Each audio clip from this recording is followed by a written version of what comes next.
सन् 1971 डिसेम्बर 3 मा पाकिस्तानले अपरेसन चङ्गेज खान सुरु गर्यो। पाकिस्तानी हवाई सेनाले भारतका धेरै हवाई अड्डामा आक्रमण सुरु गरेको थियो। अमृतसर, पठानकोट, जोधपुर, अम्बाला, आगरा लगायत 11वटा हवाई क्षेत्रमा आक्रमण गरिएको थियो। त्यही साँझ भारतकी प्रधानमन्त्री इन्दिरा गान्धीले देश र जनताका नाममा एउटा रेडियो सन्देश जारी गर्दै भारत विरुद्ध युद्ध सुरु भएको घोषणा गरिन्। पाकिस्तान विरुद्ध भारतीय हवाई बलले पनि जवाफी कारबाही सुरु गर्यो। यसरी सुरु भयो भारत पाकिस्तान बीच सन् 1971 को युद्ध। एउटा यस्तो युद्ध जसबाट अन्त्यमा अर्को नयाँ देशको जन्म हुन पुग्यो। दर्शकवृन्द, आउनुहोस् आजको यस श्रृङ्खलामा हामी भारत पाकिस्तान बीच सन् 1971 को युद्ध किन भयो र बङ्गलादेश पाकिस्तानबाट किन स्वतन्त्रता चाहन्थ्यो भन्ने विषयमा विशेष चर्चा गर्नेछौँ। भारतीय उपमहाद्वीपमा ब्रिटिसले राज गर्नुभन्दा पहिला हजारौं साना ठूला स्वायत्त राज्यहरू थिए।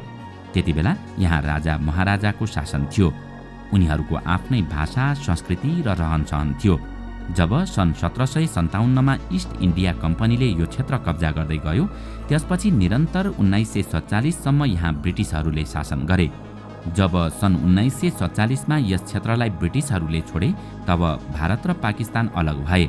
सन् 1940 मा नै अल इन्डिया मुस्लिम लिगको वार्षिक बैठकमा लाहोर घोषणापत्र बनाइयो, जसमा मुसलमानका लागि छुट्टै राज्यको माग गरिएको थियो। एउटै देश रह्यो भने मुस्लिमहरू अल्पसङ्ख्यक बन्नेछन् र उनीहरूले त्रासमा बाँच्नुपर्नेछ भन्ने डर थियो। धर्मको नाममा विभाजित गर्ने क्रममा समान भाषा र संस्कृति भएका स्थानलाई पनि अलग पारियो। यसको सबैभन्दा ठूलो उदाहरण हुन् पन्जाब र बङ्गाल।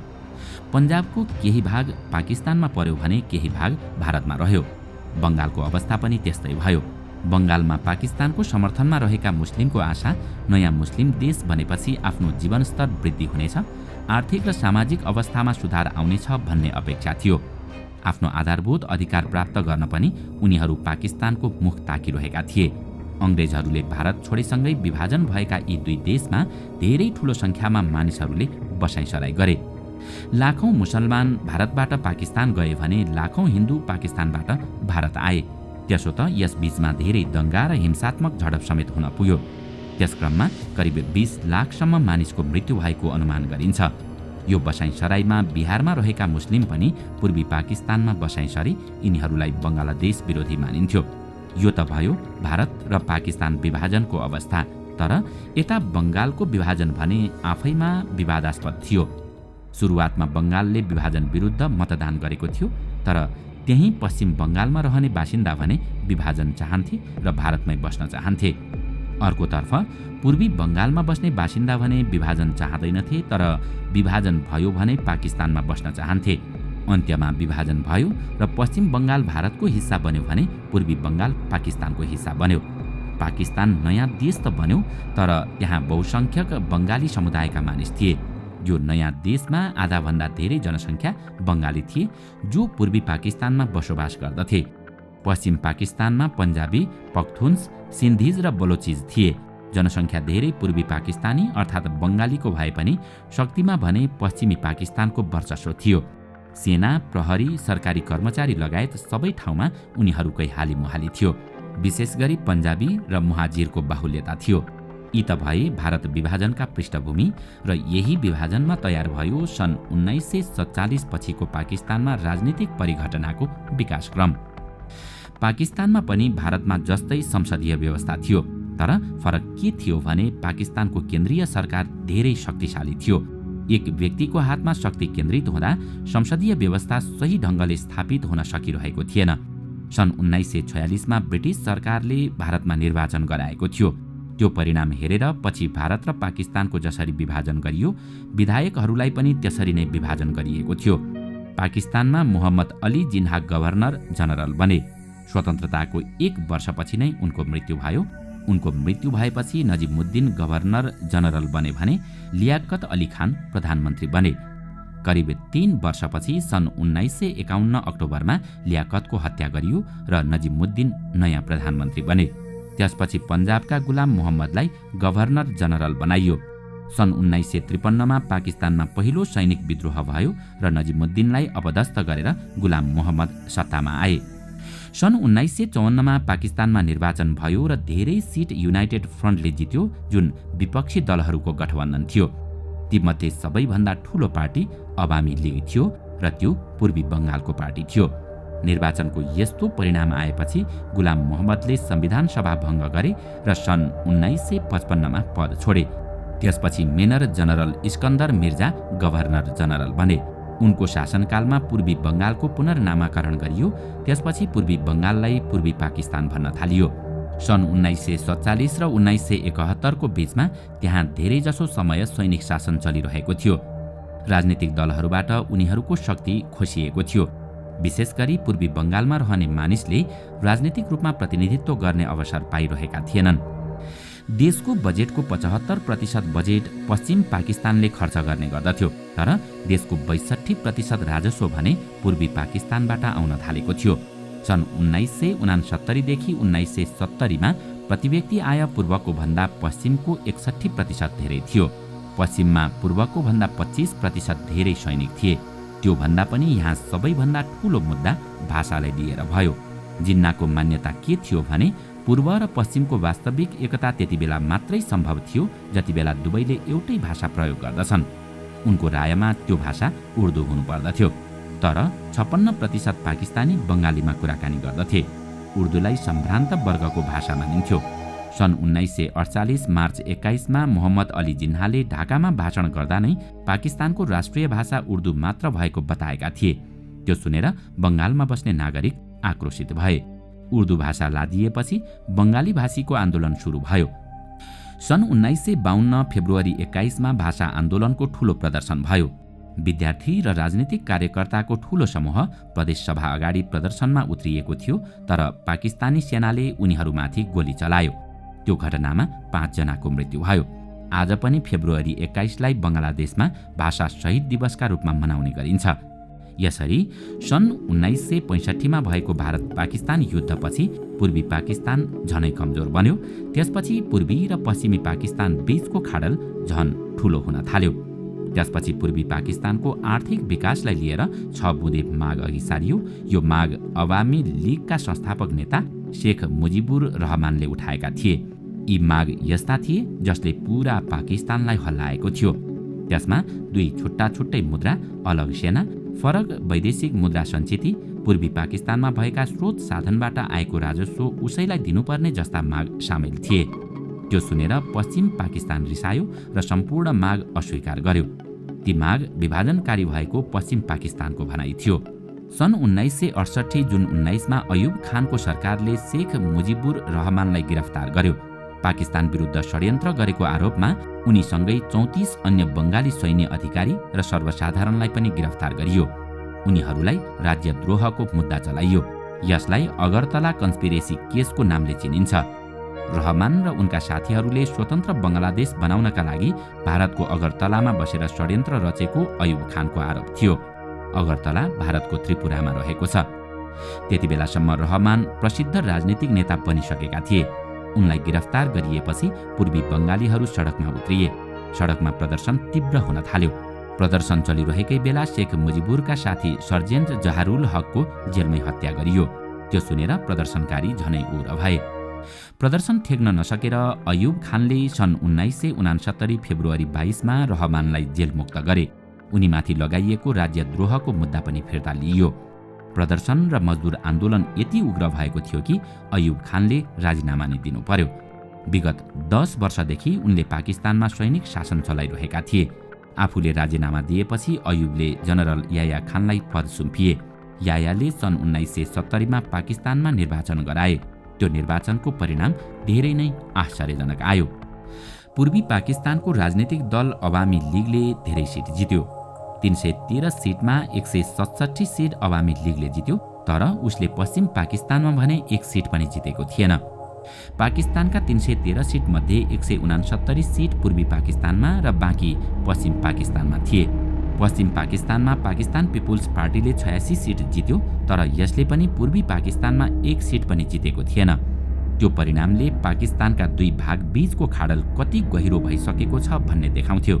पूर्वी पाकिस्तानमा जनसङ्ख्या धेरै थियो र सिट पनि धेरै थियो। त्यसैले अवामी लीगलाई विजेता मानियो, तर त्यो परिणाम पश्चिमले मानेन। सन् 1971 मार्च 1 मा जनरल याया खानले पाकिस्तान पिपुल्स पार्टीका नेता जुल्फिकर अली भुट्टोसँग मिलेर सम्पूर्ण निर्वाचन परिणाम खारेज भएको घोषणा गरे। यो सुनेर पूर्वी पाकिस्तानमा आगो बल्न थाल्यो। त्यसपछि भने पूर्वी पाकिस्तानमा स्वतन्त्रताको नारा लाग्न थाल्यो। उनीहरू धर्मनिरपेक्ष प्रजातान्त्रिक समाजवादी गणतन्त्रात्मक देश बनोस् भन्ने चाहन्थे। बङ्गाली जातीयता उनीहरूको मुख्य माग थियो। त्यहीँबाट यो देशको नाम बङ्गलादेश प्रस्ताव गरिएको थियो। सन् 1971 मार्च 7 बाट असहयोग आन्दोलन सुरु भयो, तर उर्दू बोल्ने बिराही र बङ्गालीका बीचमा तनाव बढ्न थाल्यो, किनकि बिहारबाट आएका बङ्गालीलाई प्रो पश्चिमी पाकिस्तानी मानिन्थ्यो। सन् 1971 मार्च 10 र 13 को बीचमा पाकिस्तानका सबै अन्तर्राष्ट्रिय उडान रद्द गरियो र ढाका जान आदेश दिइयो। ती उडानमा सरकारी यात्रुहरू ढाका जान लागेका थिए। ती सरकारी यात्रुहरू पाकिस्तानी सैनिक थिए र उनीहरूले सैनिक पोसाक लगाएका थिएनन् र उनीहरू एउटा गोप्य अपरेसन सञ्चालन गर्न गइरहेका थिए। उता पूर्वी पाकिस्तानमा प्रदर्शनकारीहरूले आफूलाई सङ्गठित गराएका थिए। उनीहरूले आफ्नै सेना गठन गरेका थिए, त्यसलाई मुक्ति बाहिनी भनिन्थ्यो।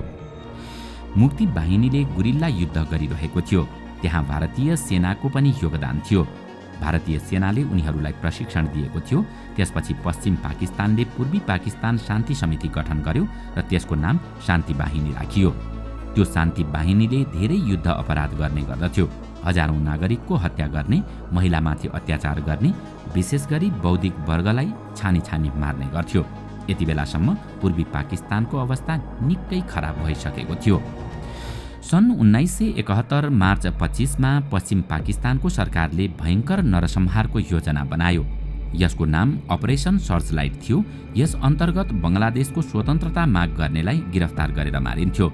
मार्च 25 को रात हजारौं पाकिस्तानी सेना ढाकामा मार्चपास गरिरहेका थिए। मुजिबुर रहमानलाई गिरफ्तार गरेर पश्चिम पाकिस्तान लगियो। गिरफ्तार हुनुभन्दा पहिले नै उनले पूर्वी पाकिस्तानलाई स्वतन्त्र देश घोषणा गरेका थिए। उनले अबदेखि आफूहरू पाकिस्तानी नरहेको र बङ्गलादेशी भएको घोषणा गरेका थिए।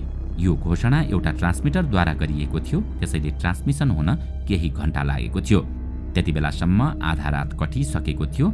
यही कारण अहिले पनि मार्च 26 मा नै बङ्गलादेशको स्वतन्त्रता दिवस मनाउने गरिन्छ। सन् 1971 मार्च 27 मा मेजर जियाउर रहमानले उक्त घोषणा सार्वजनिक रूपमा पढेका थिए। उनले बङ्गलादेश स्वतन्त्र देश भएको घोषणा गरे। त्यही रात बङ्गलादेशको ढाका युनिभर्सिटीका 2 विद्यार्थीमाथि आक्रमण भयो। एकै रातमा पाकिस्तानको सेनाले 7000 विद्यार्थीको हत्या गरेको थियो। यो अपरेसन सर्चलाइटमा 1 हप्ताको बीचमा 30,000 भन्दा बढी बङ्गालीको नरसंहार गरिएको थियो। ढाकामा रहेका आधा जनसङ्ख्या शहर छोडेर भागेका थिए। सबै विदेशी पत्रकारलाई त्यहाँबाट निकालिएको थियो भने रेडियो प्रसारण पनि बन्द गरिएको थियो। त्यो घटनापछि सुरक्षाका लागि धेरै अवामी लीगका नेता भारततर्फ भागेका थिए। सन् 1971 अप्रिल 10 मा कोलकाता निर्वासनमा जनवादी गणतन्त्र बङ्गलादेशको सरकार गठन गरिएको थियो। शेख मुजिबुर रहमानलाई राष्ट्रपति घोषणा गरिएको थियो भने तजुद्दिन अहमदलाई प्रधानमन्त्री बनाइएको थियो। पुरै द्वन्द्वको असर भारतमा पनि परेको थियो। सन् 1971 को शरद ऋतुमा मात्रै 1 करोडभन्दा धेरै शरणार्थी सीमा पार गरेर भारततर्फ आएका थिए। ती शरणार्थी पाल्नुभन्दा युद्ध गरेर समस्या समाधान गर्ने सोचले सन् 1971 अप्रिल 28 मा भारतीय प्रधानमन्त्री इन्दिरा गान्धीले जनरल शाम मानेक शाहलाई युद्धको तयारी गर्न निर्देशन दिइन्। उनले पूर्वी पाकिस्तान प्रवेश गर्ने तयारी गर्ने निर्देशन दिएकी थिइन्।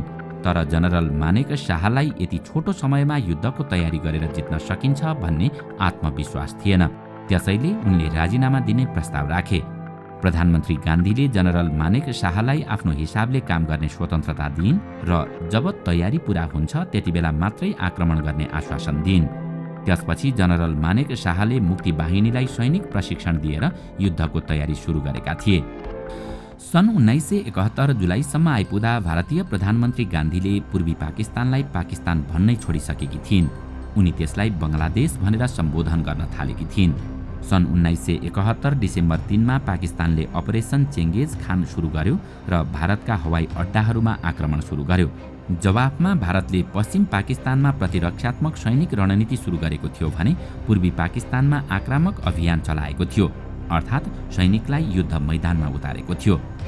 भारत युद्धमा प्रवेश गर्ने बित्तिकै पाकिस्तानले संयुक्त राष्ट्रसङ्घलाई युद्धविराम गर्न दबाब दिन आग्रह गर्न थाल्यो। डिसेम्बर 4 मा संयुक्त राष्ट्रसङ्घको सुरक्षा परिषदमा यस बारेमा छलफल चल्यो। त्यतिबेला अमेरिका पाकिस्तानको पक्षमा थियो भने सोभियत सङ्घ भारतको पक्षमा थियो। अमेरिका, चीन र बेलायत भारतले तत्काल युद्धविराम गरोस् भन्ने चाहन्थे, तर सोभियत युनियनले भने 2 पटकसम्म उक्त प्रस्ताव अस्वीकार गर्यो। तर पछि गएर बेलायत र फ्रान्सले पनि युद्धविरामको पक्षमा मतदान गरेनन्।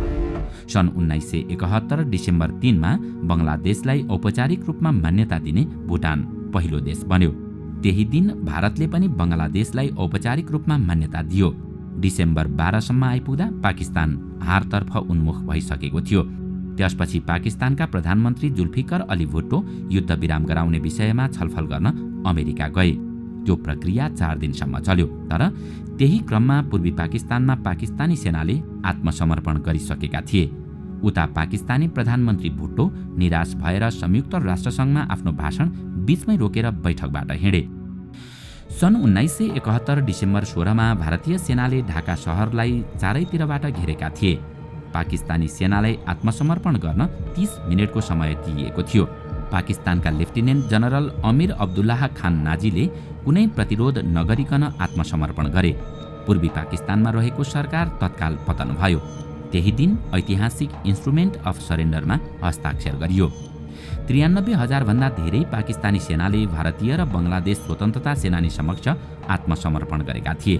त्यो दोस्रो विश्वयुद्धपछिको सबैभन्दा ठूलो सङ्ख्यामा गरिएको आत्मसमर्पण थियो। अर्को वर्ष सन् 1972 मा भारत र पाकिस्तान बीच सिमला सम्झौतामा हस्ताक्षर भयो। उक्त सम्झौता अनुसार पाकिस्तानले पनि बङ्गलादेशलाई स्वतन्त्र देशका रूपमा मान्यता दिएको थियो।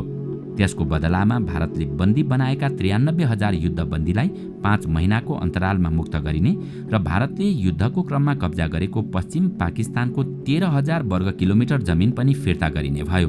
यसरी बङ्गलादेशका रूपमा नयाँ देशको जन्म भएको थियो। सन् 1974 मा संयुक्त राष्ट्रसङ्घले पनि बङ्गलादेशलाई स्वतन्त्र देशको दर्जा दियो। अर्कोतर्फ यो युद्धका कारण पाकिस्तानमा याया खानको तानाशाही पतन भयो। सन् 1971 डिसेम्बर 20 मा भुट्टोलाई नयाँ राष्ट्रपतिको शपथ खुवाइएको थियो। सिमला सम्झौतापछि मजिबुर रहमानलाई पनि जेलबाट मुक्त गरियो र उनी ढाका फर्किए। सन् 1973 मा जब बङ्गलादेशमा निर्वाचन भयो तब उनले अत्यधिक बहुमत ल्याएर चुनाव जिते र उनको दल अवामी लीग सत्तामा आयो। तर दुर्भाग्य, जुन समस्या पाकिस्तानले भोगिरहेको थियो त्यही समस्या बङ्गलादेशले पनि भोग्न थालेको थियो। सैनिक तानाशाहीको समस्या बङ्गलादेशमा पनि देखिन थाल्यो। मजिबुर रहमान धर्मनिरपेक्ष व्यक्ति थिए जसले जमात ए इस्लाममाथि प्रतिबन्ध लगाए। उनले धर्मको आधारमा बनेका सबै राजनीतिक दलहरूलाई पनि प्रतिबन्ध लगाए। तर सन् 1975 अगस्त 15 मा मजिबुर रहमानको सम्पूर्ण परिवारसहित हत्या गरियो। त्यतिबेला जर्मनीमा रहेका उनका 2 छोरीहरू मात्रै जीवित रहेका थिए। त्यसपछि जनरल जियाउर रहमान बङ्गलादेशको सत्तामा आए, अर्थात् बङ्गलादेशमा पनि सैनिक विद्रोह सुरु भएको थियो। त्यसपछि जमात ए इस्लाममाथि लगाइएको प्रतिबन्ध फुकुवा गरियो। त्यसपछिका धेरै वर्षसम्म बङ्गलादेश धर्मनिरपेक्ष देश हुनुको साटो सैनिक तानाशाही देशको रूपमा रह्यो। सन् 2009 मा मुजिबुर रहमानकी छोरी शेख हसिना सत्तामा आइन् र अहिलेसम्म पनि उनी बङ्गलादेशकी प्रधानमन्त्री छन् र अवामी लीग सत्तामा छ। यसरी अङ्ग्रेजहरूले भारत विभाजन गर्दा भएको एउटा सानो त्रुटिले लाखौं मानिसहरूले ज्यान गुमाए भने त्यसले भारतीय उपमहाद्वीपमा आजसम्म पनि अशान्ति मच्चाइरहेको छ। दर्शकवृन्द, आजको श्रृङ्खला तपाईलाई कस्तो लाग्यो हामीलाई कमेन्टमा अवश्य बताउनुहोला। साथै आजको श्रृङ्खला तपाईलाई राम्रो लाग्यो भने लाइक तथा सेयर गरी हाम्रो च्यानललाई सब्स्क्राइब गर्न नभुल्नुहोला र साथमा रहेको बेल आइकन पनि थिच्नुहोस् ताकि हामीले अपलोड गर्ने नयाँ भिडियोको जानकारी सबैभन्दा पहिला तपाईलाई प्राप्त होस्। आजका लागि यति नै। अर्को भिडियोमा अझै रोचक तथ्य लिएर आउने नै छौँ। तबसम्मको लागि बिदा दिनुहोस्। नमस्कार।